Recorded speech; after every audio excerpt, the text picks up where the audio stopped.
Hello, my name is Maddie, and today I'm going to be talking about all the books that I'm really excited about coming out for the rest of the year. And honestly, I was thinking, because last year, 2018, there was a huge amount of books that came out in fall. Like, every single week I was like, there's a book I'm excited about, there's a book I'm excited about. But this year, I remember in like August thinking like, oh, there's not very many books I'm excited about, there's only a couple. And I made a list, and then I made a stack of the books that like relate to that book, and they're pretty big.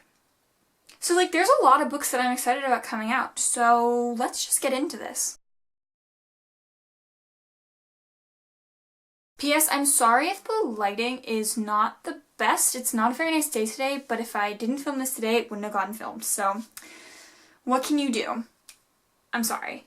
I'm not going to go from today onwards because that would be a little bit redundant. I'm going to go from the beginning of September until the end of December. So I know it's already past, a couple of these books are already out, but like I wanted to talk about them anyway because I figured they count. They're the last quarter of the year. The first 4 books, that I want to talk about all came out on September 2nd. They are American Royals by Katharine McGee, Permanent Record by Mary H.K. Choi, Five Dark Fates by Kendara Blake, and Tunnel of Bones by Victoria Schwab. These books all came out on September 2nd, and I don't own Five Dark Fates. It's my sister's, and I don't want to steal her copy, although I did steal her copy of Three Dark Crowns. Sorry, Elise, if you're watching this. I have already read these 3. So, as you guys may or may not remember, I read American Royals back in August. If you want to watch my August wrap-up, I'll leave that in the cards so you can see me talk about this a little bit more. This book is basically about if America had a royal family, like if the Washingtons back in the late 1700s had been like, let's just stay on the throne for forever. So this is about the soon-to-be first queen of America, since there hadn't been a queen before her, because her father changed the laws, and just her life. It was pretty good. Again, watch my wrap-up for more thoughts. The next book that I want to talk about is Permanent Record by Mary H.K. Choi. Now, I bought this book. It came to me the day that it came out, and then the next day I read the entire thing, even though I was in the middle of a different book, because I was just so excited to pick this book up. And you guys, it was so worth it. I stayed up kind of late that night finishing it, but it was so worth it. And I got to go to the signing, so my copy is, hold on, let me find it, signed by Mary herself. It was such a cool signing. I was really excited about it. But this book follows a boy named Pablo living in New York City, and he dropped out of college because he couldn't afford college anymore, and he works in a bodega, and one day he stumbles upon someone named Leanne Smart, who is a really famous and well-known actress, singer, songwriter, you know, all of those things, and they just happen to hit it off, and the story goes from there. It's adorable and beautiful. Like, it's a really cute little romance, but it's also like,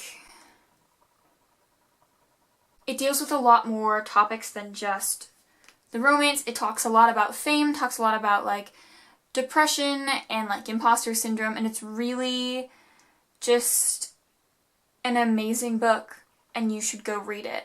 And also you should read Emergency Contact, by the first book by the author, because it's also amazing. Or if you guys like to read technically new adult, because they're not young adults, the main character's 20 in Emergency Contact, the main character's 18, and in college the other main character's 23.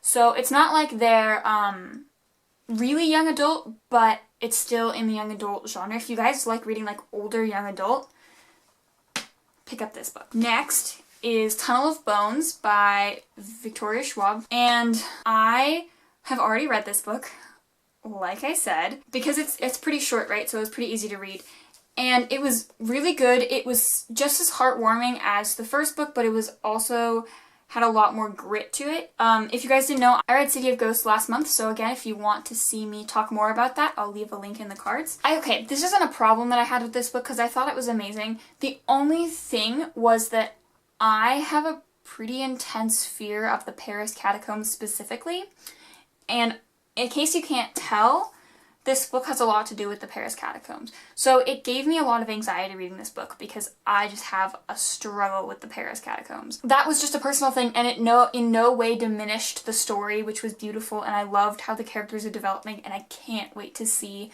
where Victoria Schwab takes this series next because it's just beautiful. Oh yeah, I realized I didn't acknowledge my background. This is my TBR piles. They're taller than I am sitting down, which is a problem that I need to fix. But it's fine. It's not like by making this list I'm adding to it. Right? Okay, we're gonna move on. So the next book I want to talk about is Five Dark Fates, which I'll put a picture because I know how to do that. Five Dark Fates by Kendara Blake. So I'm just gonna hold up Three Dark Crowns, because it's the first book in the series. But Three Dark Crowns, if you haven't heard already, is about three sisters who are each they live on this island, and they each have a different, like, special magical abilities. So there's a poisoner, an elementalist, and a naturalist. And what happens is the three of them are the triplets of the previous queen, and when they all turn 16, they have to begin their battle for the throne. So basically, whoever kills they have to all kill each other. The last queen standing is the queen that wins and becomes the actual queen. Five Dark Fates is the conclusion to the series, and although I haven't read Two Dark Reigns yet, I'm still dying to reread the series and finish and find out what happens and hope that they all live happily ever after, but know that it's Kendara Blake and they probably won't. The next book I want to talk about actually came out today, the day that I'm filming this, and that is Frankly in Love by David Yoon. Obviously, once again, for those of you who don't know, because this book has been going around every book social media platform you can think of, so David Yoon illustrated Everything by Nicola Yoon. He's her husband, and he has finally published his debut novel. This book is about a kid named Frank who is Korean American, I believe, and his parents expect him to date another Korean American, but he doesn't fall in love with another Korean American. He falls in love with someone who's white. So instead of telling his parents and being shamed and all that stuff, he sets up with another one of his friends, a fake dating scheme, because she's also Korean American and her parents have the same expectation as his parents. So they pretend to date in front of their parents and then really date whoever they want on the side. And it has these beautiful blue sprayed edges, oh my goodness, I thought these were only coming in the Barnes & Noble exclusive edition, and I was really sad because I'm leaving for college on Friday, so if I had ordered the Barnes & Noble exclusive edition, it wouldn't have come on time, and I wanted to get it before I left. So I ordered the Amazon edition because I know that'll come on the release date, and I was really sad because I was like, I want to bring it with me. And I wanted the blue sprayed edges, and I was so happy to find out that the blue sprayed edges were here. And you guys might not believe this, but I got this book in the mail 6 days before the release date. Last Wednesday it came in the mail and I was like, what? This book isn't coming out till next week. It was a nice surprise, although I haven't read it yet, so it doesn't make that big of a difference. It was just really fun to be I got this book a week early. That's really cool. And I'm really, really excited about this book, and I'll probably be bringing it with me. Okay, we're getting into the books that aren't out yet. So I'm going to hold up the book if it's part of a series or by another author. And then I'll put a picture probably up next to me somewhere around here. We'll see. Next book I want to talk about is Steel Tide by Natalie C. Parker, the sequel, my gods, to Seafire. Now I haven't read Seafire, but I bought it last year, as soon as it came out, because beautiful cover and it's about girl pirates. That was all I needed to know. I immediately bought it. To this day, I don't know what it's about. I don't know how to describe it for you. Because, just like most of my books, I just want to go into it not really knowing anything. So yeah, after this book, I'm really excited to get to pick up Steel Tide, which is coming out September 17th, if I didn't say that already. Next, everyone's favorite, the book that killed all of us, basically, all of us, back in 2018. Wayward Son, the sequel to Carry On by Rainbow Rowell.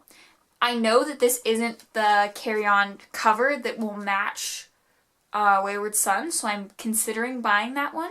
But for now, I have the UK edition, which I'm not mad about because I love it. Or I guess this is the normal edition, but it's from, because it's like shorter than normal, so it's the UK edition. I bought it used, whatever. For those of you who've been living under a rock and therefore don't know what Carry On and Wayward Son are about, it is like a spin-off-ish to Fangirl, where in Fangirl, the person in Fangirl writes a fanfic called Carry On, and then Carry On, and then the author, Rainbow Rowell, wrote the actual Carry On for people to read. And we all thought that this was going to be the end, because it was an ending. It came out back in like 2015. So we all thought that that was going to be the end. And then Rainbow Rowell announced the sequel, Wayward Son. All I really know about Wayward Son is it's a continuation of Simon and Baz's stories, the two main characters in this book. And while in this book they were in the UK, now they're in the US. Which is funny because I read this book in the US and I'm going to be reading Wayward Son when I'm in the UK, so we love a good paradox. Yeah, that's all I have to say. I'm so excited for this book.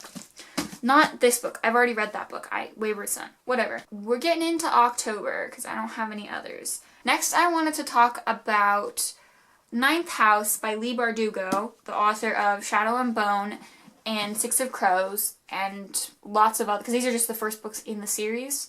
Lots of other books, but mostly these two. And Ninth House doesn't really have to do with either of those books, so I just held them up for reference.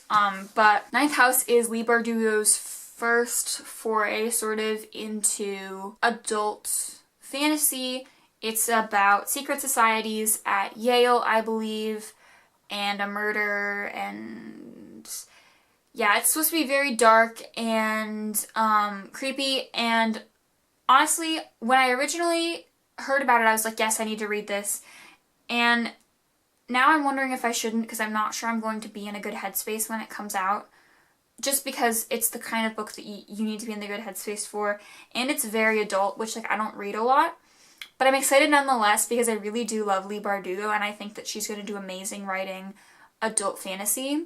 So I'll probably end up picking it up, but we'll see. Next I want to talk about, so this book is already out. We've already all read it, but I don't know about you guys, but I have been loving Jim Kay's illustrated editions of all the Harry Potter books. So on October 8th,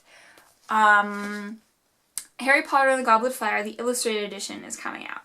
And I'm so excited. I own all the other ones. So I bought this one when we were in the UK, that's why it's Philosopher's Stone instead of Sorcerer's. And then for my birthdays, my sister has gotten me Chamber of Secrets and The Prisoner of Azkaban. So I'm really hoping that she'll buy me Goblet of Fire too, because it's beautiful, and like when all of them come out and I own all of them, I really want to do a reread of all of them in the illustrated editions because they're so pretty. That's all I have for October because there's not very many others that I'm like really excited about.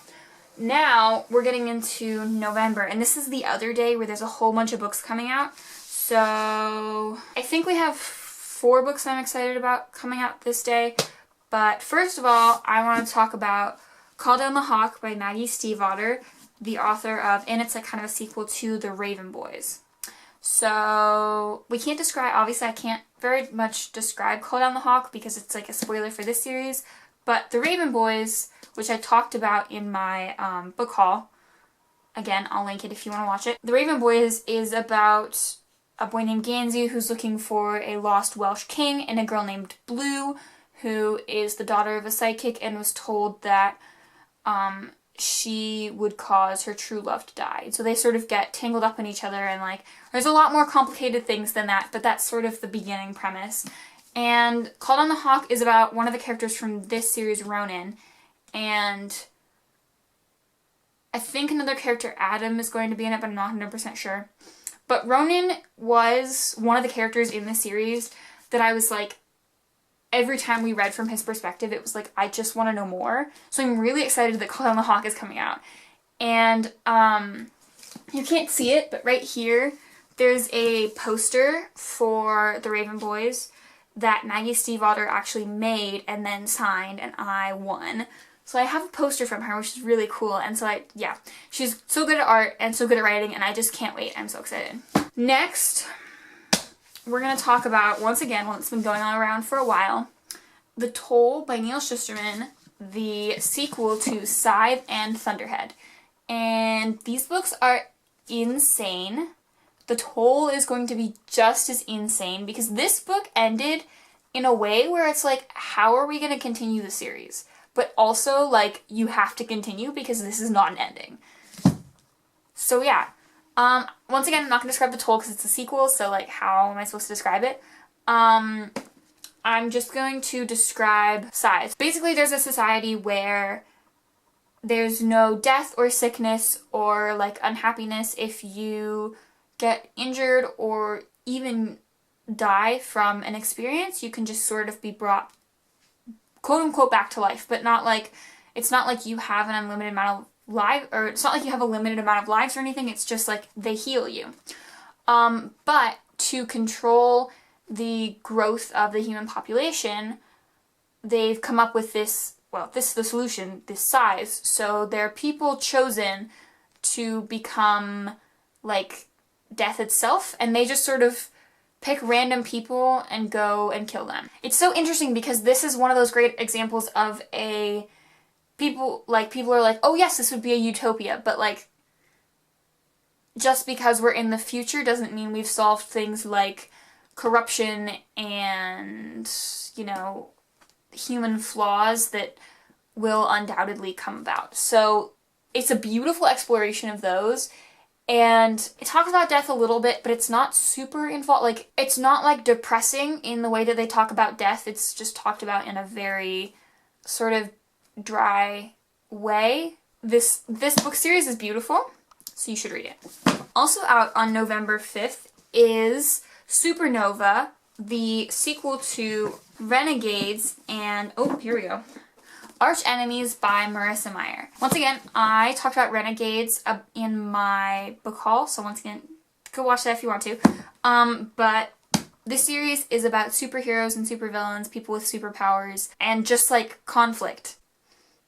Yeah. I haven't read Arch Enemies. I read Renegades when it first came out, freaked out about it, I haven't actually started to read Arch Enemies yet, but I've been really excited about it, so I'm really excited to see this series come to fruition, I guess. Okay, we're almost done. I thought that was going to take a lot longer. Next, I want to talk about Girls of Storm and Shadow, the sequel to Girls of Paper and Fire by Natasha Nagan. I'm sorry if I'm pronouncing that last name wrong. Like I've said, I have trouble with this. I read this for the reading rush, so once again, if you want to see me talk more about it, go watch that wrap up. But this book is about a girl named Lee, who is part of like the paper caste, which is the lowest caste. They're only humans as opposed to half human, half demon, or full demon. The only unusual thing about her is that she has golden eyes, and she's chosen to be a paper girl for the king, which is basically a bunch of concubines. So she has to be a concubine for a year. So she gets moved from her rural village into the king's court and all of his politics to become something she never wanted to in the first place. And it's a beautiful story of resistance and, like, I guess self-discovery, because she has to figure out what she wants in a world where everyone wants to tell her what she wants instead of her getting to choose. And I really, really loved this book. And I'm really, really excited for the next book to come out because it's going to be beautiful. The next book I want to talk about is Starsight by Brandon Sanderson, the sequel to Skyward. And like I just said, again, read this for the reading rush, so go watch that if you haven't. Skyward is about how the human race has left Earth and they have crash landed on another planet that's being continually attacked by aliens. So they're forced to hide underground, and they're like they've been in this fight for a couple of decades with the aliens. And the main character, Spensa, really wants to be a fighter pilot to go fight against the aliens, but she can't because her father was killed in battle or ran away during a big battle in the past and branded as a coward. So this book is all about her overcoming people telling her she can't do this and more than that, and it was amazing. And this is what got me started on Brandon Sanderson, and I'm going to keep reading him for eternity because I love him. and I'm really, really excited for the next book in the series to come out. Last, but certainly not least, is Children of Virtue and Vengeance, the sequel to Children of Blood and Bone by Tomi Adeyemi. I think I mentioned this in a video before, but I read Children of Blood and Bone back in May? Yeah, that was the first time I read it. And that was like a time, so it was right after a bunch of my really hard exams in school, and I read Again But Better and then this book, and it was just a time of beautifulness because I loved both of them and they were both amazing, and I can't believe that these books even exist because they're beautiful, and I'm so I'm so excited for Children of Virtue and Vengeance because it's going to be amazing, because the end of this book was not satisfying at all and I need a sequel now. Thank you, goodbye. And those were all of the books that I'm really excited about coming out in the next couple of months. I'm still currently reading The Way of Kings. In case you can't tell, I have read books in between reading this book, so this book's going to take me a second to read. I'm on page 278, so I'm getting there. I have less than 1,000 pages left now, so that's good. But yeah, this book, like, it's really incredible. It's just really long, so it's taking me a second to read it, but it's really worth it. Something I recommend, so it's split into like books, so there's 3 different sections in the book, and after every section I'm going to be reading like a different book. So that's how I read Permanent Record and Tunnel of Bones. That's how I'm probably going to read like Frankly in Love and stuff. So the next section is here. So I'm going to read this much more, which is like 300 pages-ish, and then I'm going to read another book. So that's been really helping me get through this book because it doesn't feel like I have to read all of this at once. It feels like I'm still making progress on my reading goal and all that stuff. Yeah, so I'd recommend doing that if you're thinking about picking this up. Or any other big book, split it up into chunks. It helps me, might not help everyone. And yeah, thank you guys so much for watching. In the next couple of weeks, my videos might get a little scattered. I've been trying to go on like a video schedule, like in case you haven't noticed, posting videos on the weekends, like especially Friday. I want to post a video every Friday. But I'm leaving for college this Friday, so getting videos up like consistently might be a little bit of a struggle, so I'm sorry if that sort of happens, but I promise I'm doing my best. And yeah, thank you guys so much for watching, and I will see you in my next video. Bye!